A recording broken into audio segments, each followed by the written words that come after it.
Hello friends, ভাদ্র মাস এলেই তালের হবে ক্ষীর আর তালের বড়া। তো এই তালের ক্ষীরের জন্য প্রথমে দুধটাকে একটু ঘন করে নিলাম, তারপরে তালের গ্যাস কমিয়ে বা একদম বন্ধ করে তালের গোলাটা দিয়ে দিলাম। তারপরে নাড়িয়ে নাড়িয়ে একটু ঘন এরকম হয়ে এলে তার মধ্যে চিনি দিয়ে এলাচ না, কিশমিশ কাজু দিয়ে আর তেজপাতা দিয়ে ভালো করে নাড়িয়ে নিলাম। নামানোর আগে ছোটো এলাচগুলো দিয়ে নামিয়ে দিলাম। এবার বানাচ্ছি তালের বড়া।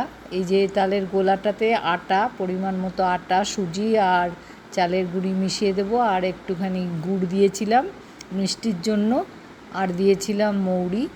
ভালো করে মাখিয়ে নিয়ে বড়ার আকারে সর্ষের তেলে ভেজে নিলাম, সাদা তেলেও ভাজতে পারেন।